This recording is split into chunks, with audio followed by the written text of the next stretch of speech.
Welcome back. This is your feel-good breakfast show. Happy Monday. It's time for us to talk relationships right now. Now, especially at the very, very new part of the relationship where you've just met a new partner and you always hope that, you know, your car's in the best kind of condition, your house is looking nice and neat, your pockets are deep enough to splurge out on those wonderful romantic dates. But as we all know, first impressions last, right? That's what they say. But it's at this point of the year, just after the festive season, when your fridge is probably so empty, it's so dull right now. You're living on 2-minute noodles and you're still trying to go on dates. If you're lucky. Well, the thing is, have you met someone new? And are you wondering how to wine and dine them on a budget? That's the question that we're asking. Perhaps you've been married for a long time and you've got some tips on frugal fun. Today, we've got a relationship expert, Paula Quinsee, in studio, and she's joining us to give us some advice. So if you have any questions or comments, please feel free to call us on 021 430 9881.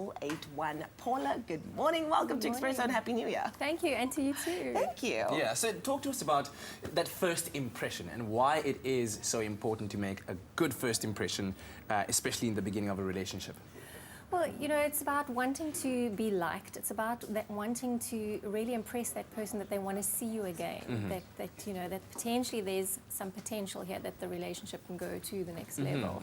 So obviously you're going to be on your best behavior. You're going to present yourself, you're going to dress up, you're going to show up, you're going to smell good, all of those things because you want to impress. Now, let me tell you, I'm one of those people that if I was not impressed or if I did not impress on the first date, the chances of me going back for a second one, slim to none. But is it possible to have a second impression if the first date didn't go so well? Is it possible to redeem yourself? It absolutely is. It depends on what the level of disappointment was. Yeah. Now, depends also our expectations. Sometimes we create high expectations in our own minds and we actually set that person up for failure before they've even started. But also we're human and we make mistakes. So for example, you may have knocked a drink over on your date. It was an accident, it wasn't intentional.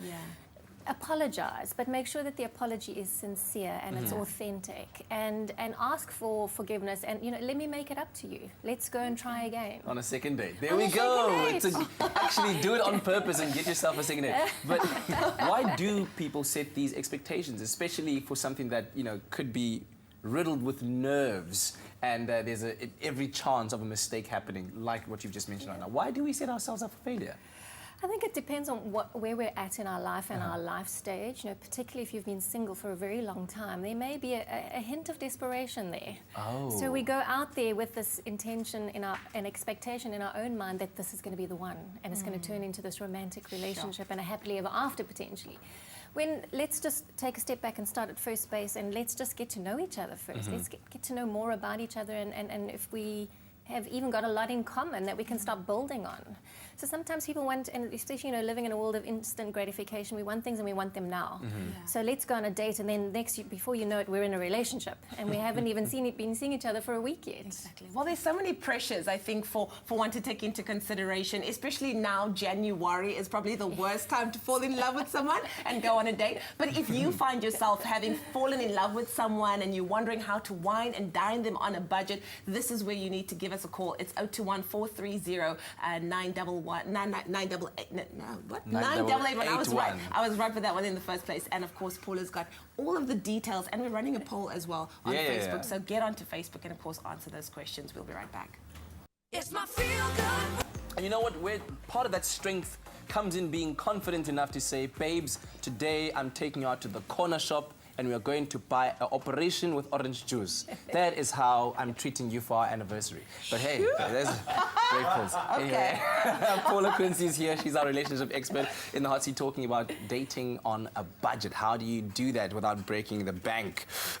So let's quickly talk about the different kinds of environments in which this can happen, because we ran a poll on Twitter. Get that poll here. We'll show the graphic right now, but a lot of people are saying that a great way of just having a romantic date is by having a home-cooked meal. But I think people can apply a lot more imagination when it comes to treating your partner and making them feel special, other than going to the most expensive restaurant in town.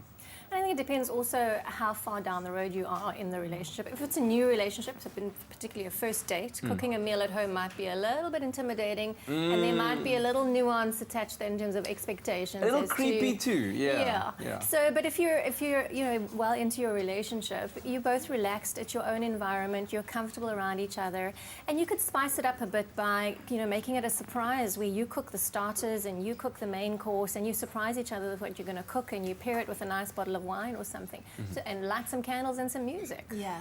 What kind of impression, however, does it leave for a potential partner when they see you choosing these frugal or making these frugal suggestions for a dinner date? Like, it's like, hey, listen, I really want to, let's stay in, let's have a dinner. What does it say about you? I think it's how it comes across and how you deliver the approach to it. For example, a happy hour, 2 for the price of 1. You could, for example, say, oh, I heard this place has great cocktails and they've got happy hour on Friday afternoon.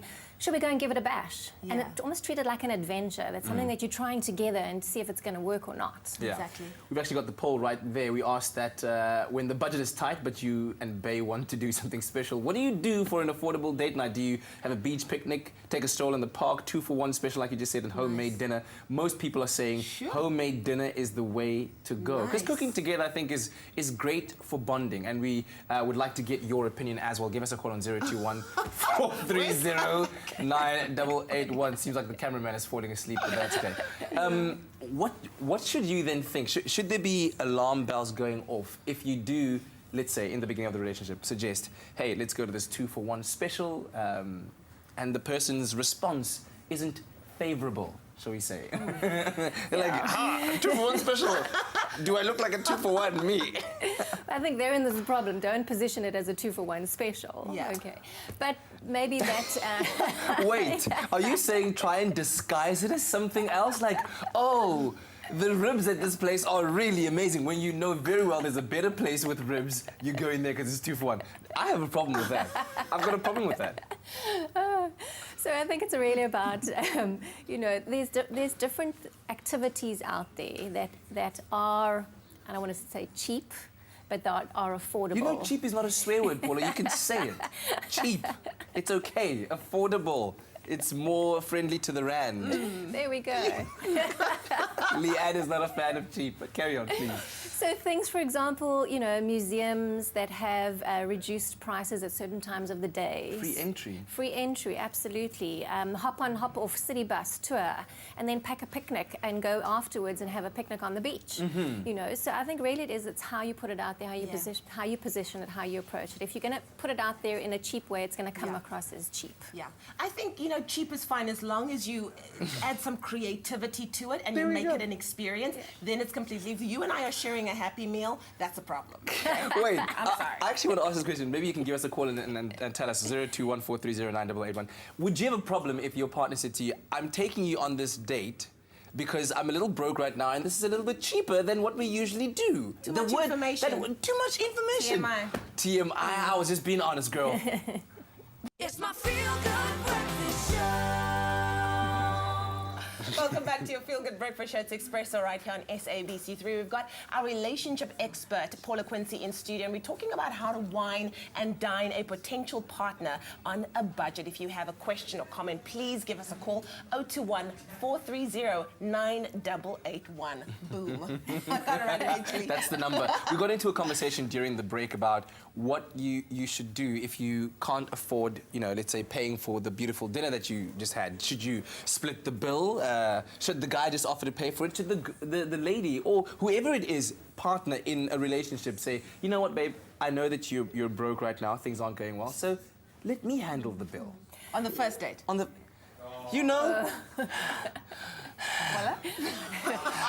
On the first date, it's a man, because from a male ego point of view, could see that as a bit of a to the heart. Yeah. But I think it's a conversation that you need to have up front, particularly if you are in a relationship and you've been together for a while and there's a level of trust around finances. And that's one of the topics that a lot of couples fight about is money. Yeah. So as soon as you can have the conversation around affordability and lifestyle, you can also get clues in terms of the type of spending habits a partner has. observing their behavior. Do they have expensive taste? Are they always out shopping, or are they saving and spending wisely? You can get a sense of what their money management skills are like. I always feel it's the onus of the person who asked you on the date. If you asked me, I am going to expect you to pay. If I ask you, trust me, I'm ready to pay. Yes. But I'm not going to ask you and we get there and I'm like, so you going to pay for my dinner? No. But are you saying then if I ask you, then it doesn't matter where I take you? Because let's say you were with... No, it matters, chap. No, but that's what I'm saying. Let's say you were with Abangani Bako on the weekend, right? And so you met this person. They blew your mind, right? But then you met them at the place that you usually wouldn't go out at. It might be above your pay grade, right? And now you ask them to go on a date. Now, you can only take them to the corner shop for ikota and orange juice. But when you're used to champagne. You know what I'm saying? Darling. What do we do then? Do I not ask you on a date? You buy the bottle of champagne, you go to the beach, and you share it. What if the only sparkling drink I can afford is the water and not the champagne? Oh, yeah. I'm just trying to get you on a date because you liked how I spoke to you when we met. We hit it off. You were laughing. It was nice. There was no champagne involved. And I think that's where it comes down to the human element of relationships. It's what's inside that counts. There As we go, cliched and Paula. cheesy as it sounds, it's what's inside that counts. There we go. It's inside. Yeah. Do you know what I mean? So does it matter now? Hey? Oh, wow. Okay, well, you give us a call, 021-4309-881. You know why I ask, right? Because we've had a couple of people on social media that have asked us, but what if you're really targeting like that person? You really want to go out with them, but hey, you're not as paid as they want you to be. Does that mean you should then back out of the game because you're not on that money? Yeah, I think you just need to be really just creative. You need to be creative. It's about the intention, the effort, the energy, the time, the effort that you take and put behind the date or romancing your partner. Yeah. And often it's the little things that count, that There make we the biggest go. impact. Hey, you've never been on a date at the corner of the street when... And when we come back, I want to know, is it so wrong to be wanting to be swept off your feet? Like we're all talking about, the corner shop and ukota and that kind of stuff. Define swept off your feet, because if I pull the rug right now, you'll be swept. Do you know what I mean? It's my feel good. Our relationship expert, Paula Quinsee, joins us to talk about relationships today and especially focusing dating on a budget. How can you make moments special while being frugal? We've got Deborah on the line, I think from Bloemfontein. Good morning, Deborah. Hey, hi, Mr. Keisha. Thanks for an awesome show. Really enjoying you guys. Thanks so much.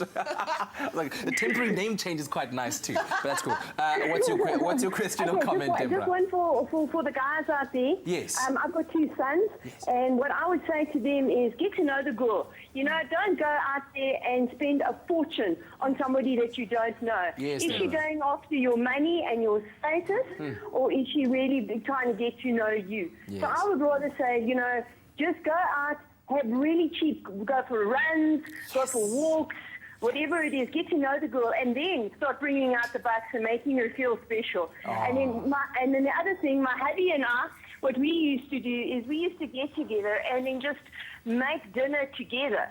Wow. I mean, it's cheap, what mince and spaghettis or whatever, but just the time we spend together. And talking to each other, getting to know each other. And that's what it's about. Because at the end of the day, it's not how rich somebody is, or how sexy they are, or how beautiful they are. You've got to get to know the person. They've got to be your friend. Yes, 100%. Deb. Deb, can I ask you, I don't know, before we let you go, do you remember your first date with your husband? My first date. Yes. Oh, goodness. You know what? We were friends for such a long time. I've been in so many bad relationships that I just decided the next relationship I'm going to go into, I want him to be a friend. So I think I actually called him and said, let's get to the movies. I'll meet you there in my car, you come in your car, and then so it went along. I mean, I didn't even hold my hand for the first month. We've been married for 23 years, and it really does make me feel like that. It's Beautiful. Thank you so much, Deborah. Love that. Do you know what? Speaking about that, I see this trend of people first wanting to get to know each other in informal kind of, environments. Like one day I was asked, do you want to go for a walk on the promenade and we'll get a smoothie afterwards? That was so nice, and just like the pressure was off. You didn't have to dress up. You could be yourself. Of course, I didn't get a chance to go because I don't know what happened. That one also just disappeared. But anyways, it would have been nice had it happened. And I think that's where it comes down to the essence of being real, keeping it real. And you don't have to go to a fancy restaurant to get to know someone and to also show your true self and be authentic. Because putting on a facade is unsustainable. Trying to be someone that you're not is unsustainable. And eventually, the true colors are going to come through. And if you try and come across as someone that you're not, you're going to end up potentially ruining prospective relationship because now that person may not trust you. Exactly, because that was going to be my next question. Should one bend over backwards to try and impress somebody just to catch their attention? And like you said, don't do that because it isn't sustainable. No, because, you can't expect your partner to do something that you yourself are not prepared to do. So if you want your partner to expect you, to accept you as this picture perfect person, but they are trying to just be real themselves, then you're placing unnecessary expectations on each other. Just be real, be yourself. Get the person to know your true self. Be authentic, be sincere, be genuine. And that forms a good foundation for a relationship to start building on. I think the standard right now should just be that when you meet the person for the first time and you decide they're a potential mate, suggest that you go for a walk somewhere and get an ice cream, because I mean in that kind of environment where nobody's necessarily in close proximity listening to you, there's a chance to talk, there's a chance to make a joke or two, get to know each other instead of being at a restaurant and now you got the fork on the right hand side and the knife on the left and you don't know what you're doing. It's so awkward, do you know what I mean? But there's the poll once again, most people saying homemade dinners are great. Don't know about first dates though, but taking a stroll in the park, 13%. Beach picnic, great suggestion as well. 2 for 1 special. Hey, it's coming in at 7%. 7%. Not even if it was ribs. Paula, thanks so much. We really appreciate your time and your expertise, and we hope that it enlightened you at home so that you might find better ways of being frugal while having fun.